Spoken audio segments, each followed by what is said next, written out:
잠깐만요. 긴급 안내 말씀드립니다. 2024년 말부터 은행 현금 거래 감시 시스템이 대폭 강화됐다는 거 혹시 알고 계셨나요? 여러분이 평소에 하시던 방식 그대로 은행을 이용하시다가는 예상치 못한 세무조사 대상이 될 수 있습니다. 아니 선생님, 제 돈 제가 쳤는데 무슨 문제가 있습니까? 이렇게 생각하시는 분들 정말 많으십니다. 저도 처음엔 이해가 안 됐습니다. 그런데 실제로 상담 현장에서 벌어지고 있는 일입니다. 지난달에도 저희 사무실을 찾아오신 분이 계십니다. 70살 김모 어르신이셨는데요. 평생 모아온 퇴직금 4,500만 원을 통장에서 현금으로 찾으셨다가 국세청으로부터 자금 출처조회 통보를 받으셨습니다. 선생님, 저는 그냥 제 돈 찾은 건데 이게 무슨 일입니까? 떨리는 목소리로 하시는 말씀에 제 가슴이 무거워졌습니다. 그런데 2달 후에 무슨 일이 벌어졌는지 아십니까? 국세청에서 연락이 왔습니다. 해당 금액의 출처를 소명해 주시기 바랍니다. 이 어르신, 평생 성실하게 세금 내고 사셨던 분인데 갑자기 자금 출처 조사를 받으신 겁니다. 여러분, 이건 결코 남의 일이 아닙니다. 지금 이 영상을 보고 계신 여러분, 여러분의 부모님, 형제자매 모두가 해당되는 이야기입니다. 특히 60대 이상 어르신들은 더욱 주의하셔야 합니다. 왜냐하면 디지털 시대에 익숙하지 않으신 분들일수록 새로운 규정을 모르고 계시기 때문입니다. 오늘 제가 이 영상을 준비한 이유가 바로 여기에 있습니다. 여러분이 평생 피땀 흘려 모은 소중한 재산, 단 한 푼도 억울하게 세금으로 내지 않도록 정확한 정보를 알려드리겠습니다. 이 영상 끝까지 보시면 어떻게 대응하셔야 하는지 명확하게 아실 수 있습니다. 저는 재무상담 전문가 이재석입니다. 30년간 노후자산 관리 상담을 해오면서 최근 3개월 동안만 해도 이와 관련된 상담이 23건이 넘었습니다. 자, 그럼 지금부터 실제로 어떤 일들이 벌어지고 있는지 구체적으로 말씀드리겠습니다. 첫 번째 사례입니다. 인천에 사시는 68살 박모 어르신. 이분은 자영업을 하시다가 은퇴하셨습니다. 30년 동안 모아둔 돈 7,500만 원을 통장에 넣어두셨는데 손자 결혼 자금으로 2,800만 원을 현금으로 찾으셨습니다. 그런데 2달 후에 무슨 일이 벌어졌는지 아십니까? 국세청에서 연락이 왔습니다. 해당 금액의 출처를 소명해 주시기 바랍니다. 이 어르신, 평생 성실하게 세금 내고 사셨던 분인데 갑자기 자금 출처 조사를 받으신 겁니다. 아니 이게 제가 30년 동안 모은 돈인데요? 증명하기가 쉽지 않으셨습니다. 왜냐하면 그동안 현금 거래를 많이 하셨고 통장 기록이 명확하지 않았기 때문입니다. 결국 이분은 세무사와 상담하고 자료를 준비하는데 3개월이 걸렸습니다. 스트레스도 엄청나셨다고 합니다. 두 번째 사례, 더 주의 깊게 들어보세요. 부산에 사시는 72살 정모 어르신. 이분은 건강이 안 좋으셔서 병원비로 쓰시려고 매달 400만 원에서 500만 원씩 현금으로 찾으셨습니다. 6개월 동안 총 2,700만 원을 찾으신 거죠. 그런데 여러분, 이게 금융정보분석원이라고 하는 FIU라는 곳에 자동으로 보고가 됐습니다. 여러분, 이거 하셨습니까?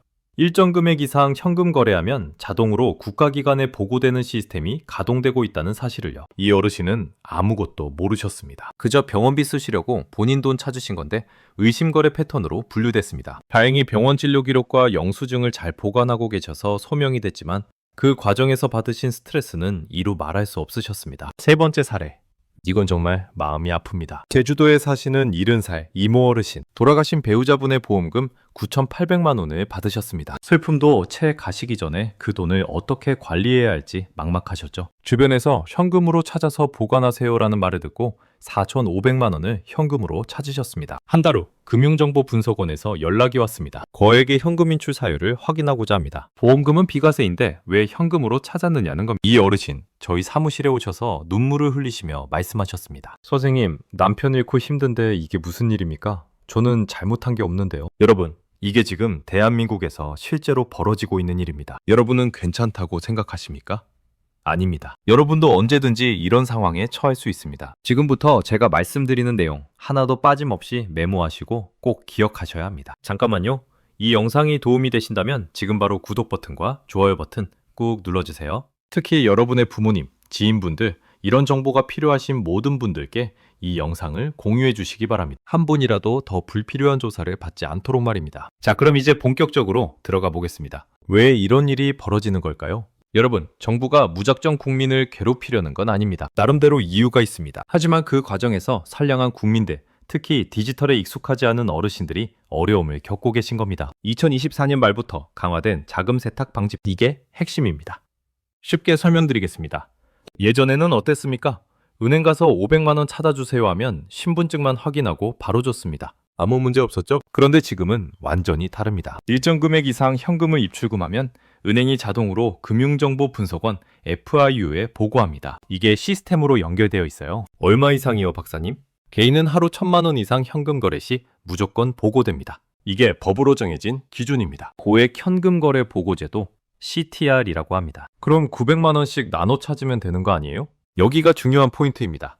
여러분, 나눠서 찾아도 패턴이 이상하면 역시 보고됩니다. 이걸 전문 용어로 의심거래 보고 STR이라고 하는데요. 예를 들어 월요일에 900만 원, 화요일에 900만 원, 수요일에 900만 원. 이렇게 연속으로 찾으시면 시스템이 알아챕니다. 이 사람 기준을 피하려고 의도적으로 나눠서 찾네? 이렇게 판단하는 겁니다. 이게 바로 쪼개기 거래, 구조화 거래라는 건데 자금 세탁 수법으로 분류될 수 있습니다. 더 중요한 건 이겁니다. 여러분이 현금으로 큰 돈을 찾으시면 금융정보 분석원 FIU가 이 정보를 분석합니다. 그 중에서 의심스러운 거래는 국세청이나 검찰 같은 기관에 제공됩니다. 그럼 국세청에서 여러분의 소득 신고 내역, 재산 내역과 대조를 합니다. 만약 맞지 않으면 이 사람 숨긴 소득이 있는 거 아니야? 이렇게 의심할 수 있는 겁니다. 건강검진 생각하시면 쉽습니다. 건강검진 받으러 가서 피검사, 소변검사 다 하잖아요. 수치가 정상이면 아무 일 없는 겁니다. 그런데 수치가 이상하면 정밀검사 들어가죠. 요즘엔 현금 거래도 똑같습니다. 여러분이 현금 거래를 하시면 자동으로 1차 모니터링에 들어갑니다. 패턴이 정상이면 문제 없습니다. 그런데 조금이라도 패턴이 의심스러우면 추가 조사 대상으로 분류될 수 있는 겁니다. 선생님, 그럼 우리가 잘못한 게 없어도 의심받는 거예요? 정확히 말씀드리면 의심 대상이 될 가능성이 있다는 겁니다. 물론 모든 현금 거래가 조사로 이어지는 건 절대 아닙니다. FIU에 보고된다고 해서 무조건 세무조사가 나오는 게 아닙니다. 하지만 문제는 이겁니다. 만약 조사 대상이 되면 증명 책임이 여러분한테 있다는 겁니다. 국세청이 이 돈 어디서 났어요? 물어보면 여러분이 증명해야 합니다. 이건 제가 10년 전에 모은 돈입니다. 이건 제가 20년 전에 받은 퇴직금입니다. 이걸 증명해야 하는 겁니다. 그런데 여러분, 10년 전 통장 내역 갖고 계십니까? 20년 전 급여 명세서 갖고 계십니까? 없으시죠? 당연히 없으십니다. 그럼 증명하기가 어려운 겁니다. 이게 가장 큰 문제입니다. 자, 그럼 지금부터가 정말 중요합니다. 여러분이 무심코 하시는 행동들 중에서 조사 대상이 될 위험이 있는 행동들을 정리해드리겠습니다. 지금부터 제가 말씀드리는 항목 중에 하나라도 해당되시면 당장 오늘부터 방법을 바꾸셔야 합니다. 메모 준비하셨죠? 시작합니다. 위험한 행동 1번. 목돈을 한 번에 현금으로 찾는 행동. 선생님, 제 돈인데 한꺼번에 찾으면 안 되나요? 법적으로는 가능합니다. 하지만 2025년 이후에는 매우 신중하셔야 합니다. 예를 들어볼까요? 손자 결혼자금으로 4,500만 원이 필요하시다. 그래서 은행 가서 4,500만 원 현금으로 주세요 하시는 순간 1,000만 원 기준을 훨씬 넘었으니 자동으로 FIU에 보고됩니다. 은행 직원이 여러분 신분증 복사하고 현금 인출 사유서 작성을 요청할 수 있습니다. 왜 현금으로 필요하신가요? 이렇게 물어봅니다. 그리고 그 내용이 전부 금융정보분석원에 보고됩니다. 손자 결혼자금이라고 썼으니까 문제 없겠지. 이게 함정입니다. 왜냐하면 나중에 패턴이 의심스러우면 그 손자가 정말 결혼식을 올렸는지 그 돈이 실제로 어디에 쓰였는지 추가 확인이 들어갈 수 있기 때문입니다. 위험한 행동 2번. 여러 번 나눠서 찾으면 안전하다고 생각하는 행동. 이게 더 위험할 수 있습니다. 900만 원씩 나눠 찾으면 되겠네요. 절대 그렇게 생각하지 마세요. 제가 상담했던 사례 중에 이런 분이 계셨습니다. 67살 할머니, 집 수리비로 2,800만 원이 필요하셨어요. 그래서 일주일 동안 매일 400만 원에서 500만 원씩 여러 번 나눠서 찾으셨습니다. 이렇게 하면 괜찮겠지? 생각하셨던 거죠. 그런데 석 달 후에 금융정보분석원에서 연락이 왔습니다. 의심거래 패턴으로 보고가 된 겁니다. 시스템이 패턴을 분석한 겁니다. 이 사람 기준을 피하려고 일부러 나눠서 찾네. 이렇게 판단한 거예요. 다행히 이분은 집 수리 견적서와 계약서, 완공 확인서를 다 갖고 계셔서 문제없이 소명이 됐습니다만 그 과정이 쉽지는 않으셨습니다. 위험한 행동 3번. 타인 명의로 분산해서 찾는 행동. 그럼 제 명의로는 위험하니까 배우자 명의로도 찾고 자녀 명의로도 찾으면 되겠네요. 절대로 하지 마십시오. 이건 훨씬 더 큰 문제를 만듭니다. 사면거래로 분류됩니다. 이건 자금 세탁 방지법 위반으로 형사처벌 대상입니다. 실제 사례입니다. 72살 어르신, 아들 명의 통장에서 1,800만 원, 며느리 통장에서 1,500만 원, 본인 명의에서 1,700만 원 이렇게 나눠서 찾으셨습니다. 이렇게 하면 각각 1,000만 원대니까 문제 없겠지? 아닙니다. 금융정보분석원 시스템이 가족관계까지 전부 추적합니다. 같은 날 유사한 패턴으로 가족 명의로 돈이 움직이면 즉시 의심거래로 분류됩니다. 이분은 결국 차명거래 혐의로 조사를 받으셨고 변호사 선임하고 소명하는데 6개월이 걸렸습니다. 위험한 행동 4번. 현금을 집에 보관하는 행동. 은행 못 믿겠어요? 제 집 금고에 보관할래요? 이것도 나중에 문제가 될 수 있습니다. 만약 나중에 그 현금으로 뭔가를 구매하신다면, 예를 들어 차를 사신다, 집을 사신다, 큰 보험을 가입하신다, 국세청이 물을 수 있습니다. 이 돈 어디서 났습니까? 집에 보관하고 있던 현금입니다. 증명할 방법이 없습니다. 통장 기록도 없고 찾은 기록도 명확하지 않고. 그럼 이건 무슨 돈이냐는 겁니다. 위험한 행동 5번. 해외 송금을 현금으로 하려는 행동. 요즘 자녀분들 해외에 많이 계시죠? 유학비 보내시거나 생활비 보내시는 분들 많으십니다. 은행 수수료 아까우니까 현금으로 찾아서 환전소에서 송금해야지. 절대 안 됩니다. 해외 송금은 더욱 철저하게 감시됩니다. 2만 달러, 우리 돈으로 약 1,300만 원 이상 해외로 나가는 돈은 전부 외환당국에 보고됩니다. 현금으로 환전소에서 송금하시면 그 즉시 자금 세탁 의심 대상입니다. 위험한 행동 6번. 평소와 다른 패턴으로 급하게 찾는 행동. 이것도 조심하셔야 합니다. 평소에 거래하시던 은행이 아닌 낯선 은행, 낯선 지점에서 갑자기 큰 돈을 찾으시면 의심받을 수 있습니다. 왜요? 전국 어디서나 제 돈 찾을 수 있는 거 아니에요? 맞습니다. 찾을 수는 있습니다. 하지만 평소 거래 패턴과 다르면 시스템이 이상 거래로 분류할 수 있습니다. 서울에서 쭉 거래하시던 분이 갑자기 부산 지점에서 큰 돈을 찾으신다. 이 사람 무슨 일이 있는 거 아니야? 보이스피싱 당하는 거 아니야? 이렇게 의심할 수 있는 겁니다. 위험한 행동 7번. 은행 직원 말만 믿는 행동. 이게 제일 답답합니다. 은행 직원들도 세무 전문가가 아닙니다. 직원이 괜찮다고 했는데요. 그 직원 책임 안 집니다. 나중에 세무조사 나오면 여러분이 알아서 해결하셔야 합니다. 실제로 은행 직원이 현금으로 찾아서 금고에 보관하세요 라고 조언했다가 나중에 문제가 된 사례가 있습니다만 은행은 책임지지 않습니다. 여러분, 이 7가지 행동 중에 한 가지라도 하신 적 있으십니까? 있으시다면 지금부터라도 절대 하지 마십시오. 그럼 도대체 어떻게 해야 하느냐? 지금부터 제가 안전한 방법을 알려드리겠습니다. 자, 그럼 이제부터가 핵심입니다. 어떻게 하면 불필요한 조사를 받지 않고 안전하게 돈을 관리할 수 있을까요? 제가 세무사, 금융 전문가들과 협의해서 만든 안전한 방법 5가지를 알려드리겠습니다. 안전한 방법 1번. 사전의 용도를 명확히 준비하십시오. 여러분, 은행 가시기 전에 반드시 준비하셔야 할 것들이 있습니다. 첫째, 현금이 필요한 정확한 이유를 문서로 준비하세요. 예를 들어 집 수리비가 필요하시다면 견적서를 준비하세요. 업체 이름, 연락처, 공사 내용이 적힌 정식 견적서 말입니다. 결혼자금이 필요하시다면 청첩장, 예식장, 계약서를 준비하세요. 병원비가 필요하시다면 진단서, 치료 확인서를 준비하세요. 박사님, 그게 꼭 필요한가요? 필요합니다. 나중에 혹시라도 조사가 나왔을 때 이게 여러분을 지켜주는 증거가 됩니다. 실제 사례입니다. 70살 어르신 2,800만 원을 현금으로 찾으시면서 견적서를 함께 제출하셨습니다. 자금 출처조의 통보는 왔지만 견적서와 실제 공사 완료 확인서를 제출하시니까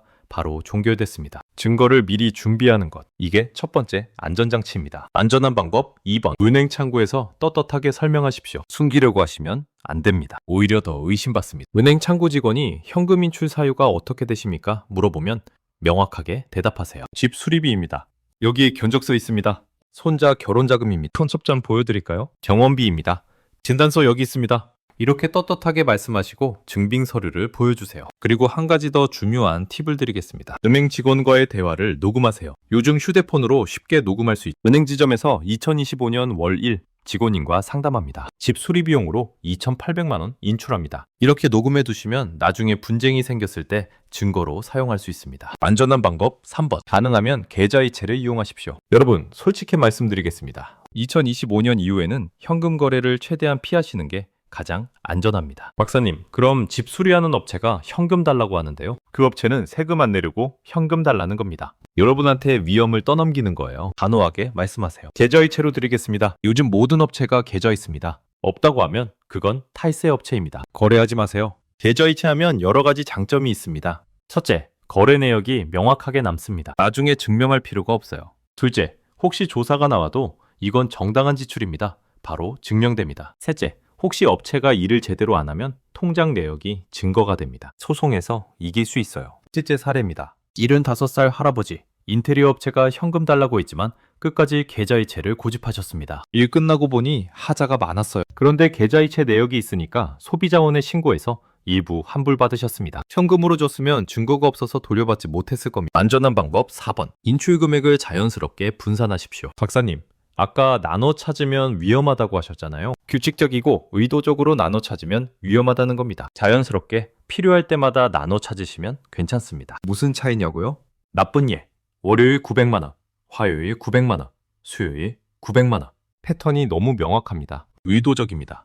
좋은 예, 이번 주 500만 원, 다음 주 1200만 원, 그 다음 달 1300만 원. 필요할 때마다 찾는 자연스러운 패턴입니다. 그리고 매번 용도가 달라야 합니다. 첫 번째는 병원비, 두 번째는 생활비, 세 번째는 경조사비. 이렇게 각각 다른 이유로 찾으시면 자연스럽습니다. 하지만 제일 좋은 건 애초에 큰 돈을 한꺼번에 필요로 하는 상황을 만들지 않는 겁니다. 안전한 방법 5번. 모든 거래 내역을 사진으로 남기십시오. 이게 정말 중요합니다. 여러분의 휴대폰이 최고의 증거 보관 도구입니다. 현금을 찾으셨습니까? 은행 영수증 사진 찍으세요. 업체에 돈을 주셨습니까? 영수증 사진 찍으세요. 견적서, 계약서, 청첩장, 진단서 모든 서류를 사진으로 찍어서 보관하세요. 박사님, 사진만 찍으면 되나요? 원본은 버려도 되나요? 안 됩니다. 원본은 최소 5년 이상 보관하세요. 사진은 백업용입니다. 그리고 한 가지 더. 날짜를 메모하세요. 2025년 3월 15일 집수리 견적서 받음. 2025년 3월 20일 은행에서 2,800만 원 인출.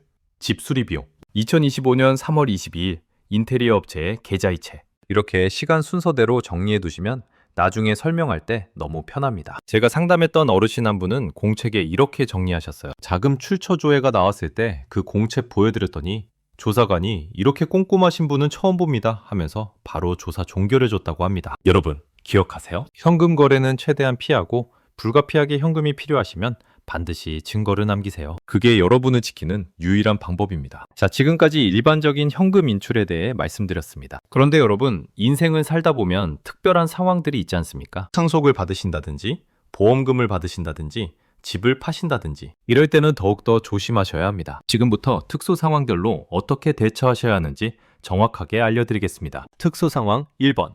상속받은 돈을 현금으로 찾을 때. 부모님이 돌아가시고 상속을 받으셨습니까? 마음이 아프신 상황에 복잡한 문제까지 생기시면 안 되겠죠? 상속받은 돈 절대로 바로 현금으로 찾지 마십시오. 왜냐하면 상속세 신고가 끝나기 전에 현금으로 찾으시면 자칫 이 사람 상속세 피하려고 돈 빼돌리는 거 아니야? 의심받을 수 있기 때문입니다. 실제 사례입니다. 69살 최모 씨. 어머니 돌아가시고 유산 1억 8천만 원을 받으셨습니다. 장례 비용이 급하셔서 4,200만 원을 현금으로 찾으셨어요. 6개월 후 상속세 신고할 때 그 4,200만 원 때문에 자금 이동 경위 소명을 요구받으셨습니다. 이 돈 어디 썼습니까? 증명하십시오. 장례 비용으로 썼다고 하셨지만 영수증을 제대로 챙겨두지 않으셔서 증명이 어려웠습니다. 결국 세무사와 상담하고 자료를 준비하는데 3개월이 걸렸습니다. 그럼 어떻게 해야 할까요? 상속받으신 돈은 최소 6개월. 상속세 신고가 완전히 끝날 때까지는 통장에 그대로 두세요. 급하게 돈이 필요하시면 상속재산이 아닌 본인의 다른 통장에서 쓰세요. 아니면 일단 빌려 쓰시고 상속세 신고 끝난 후에 갚으세요. 조금 불편하시더라도 참으시는 게 나중에 큰 문제를 막는 길입니다. 특수 상황 2번. 보험금을 현금으로 받을 때. 암 진단 받으셔서 보험금 받으셨습니까? 교통사고로 보험금 받으셨습니까? 보험금은 대부분 비과세입니다. 세금 안 내도 되는 돈입니다. 그럼 문제 없네요. 아닙니다.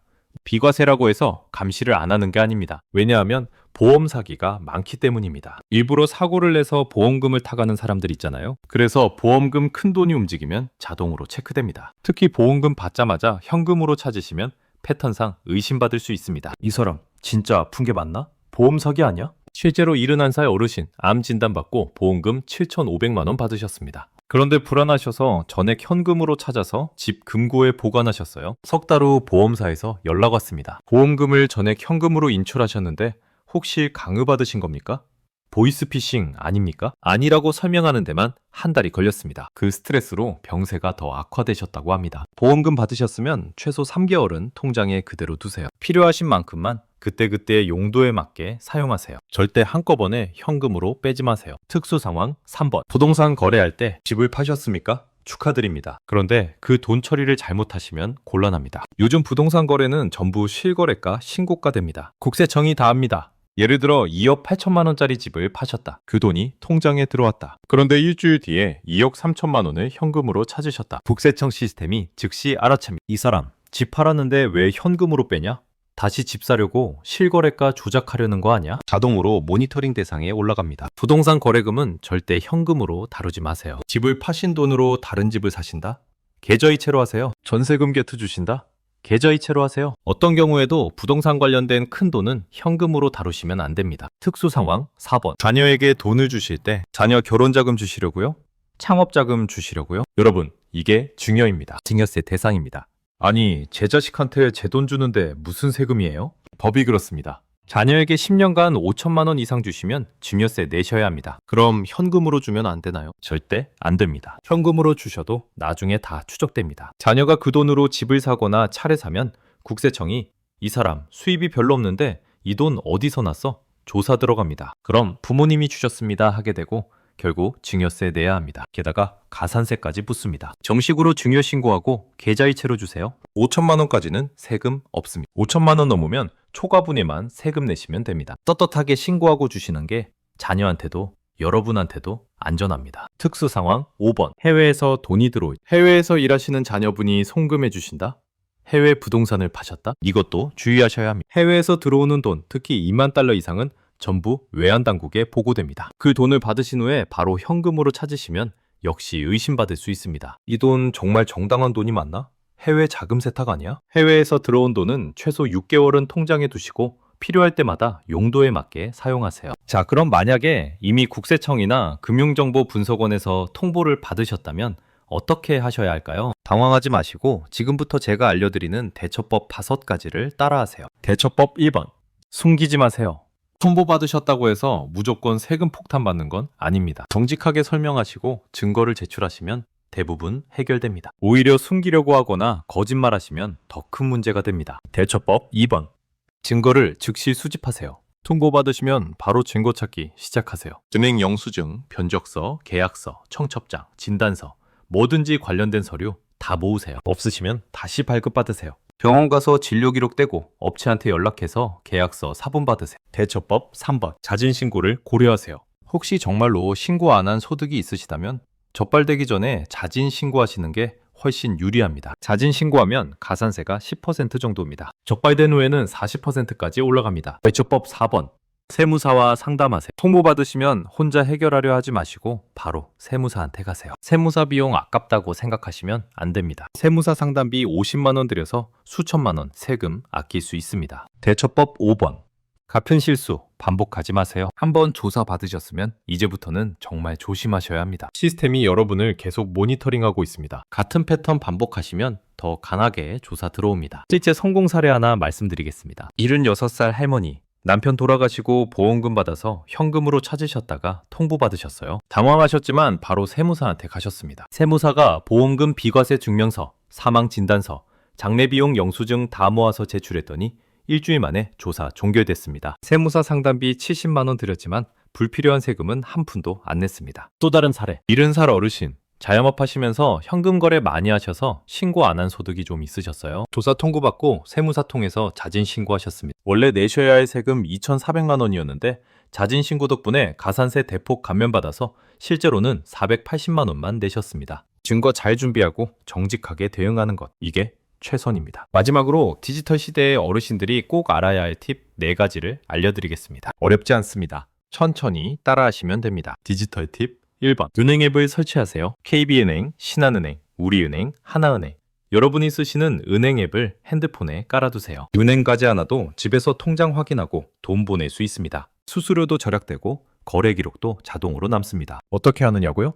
자녀분이나 손자, 손녀분한테 도움받으세요. 한 번만 깔아두시면 계속 쓸 수 있습니다. 디지털 팁 2번. 계좌이체하는 법을 배우세요. 은행 앱에서 계좌이체 버튼 누르시고 받는 사람 은행, 계좌번호, 금액 입력하시면 됩니다. 처음엔 어려워 보이지만 한두 번 해보시면 금방 익숙해집니다. 이것만 하실 줄 알아도 현금 찾을 일이 확 줄어듭니다. 디지털 팁 3번. 사진 찍는 법을 연습하세요. 영수증, 계약서, 모든 중요한 서류는 핸드폰 카메라로 찍어두세요. 사진 찍고 나서 카카오톡으로 자녀분한테 보내두시면 더 안전합니다. 나중에 혹시라도 원본을 잃어버려도 사진이 있으면 증거로 쓸 수 있습니다. 디지털 팁 4번. 보이스피싱. 절대 조심하세요. 전화로 검찰입니다, 은행입니다, 경찰입니다 이렇게 말하면서 통장번호, 비밀번호, 개인정보 물어보면 절대 알려주지 마세요. 진짜 검찰이나 은행은 전화로 그런 거 안 물어봅니다. 의심되면 일단 전화 끊으시고 직접 해당 기관에 전화해서 확인하세요. 진짜 검찰이나 은행은 전화로 그런 거 안 물어봅니다. 의심되면 일단 전화 끊으시고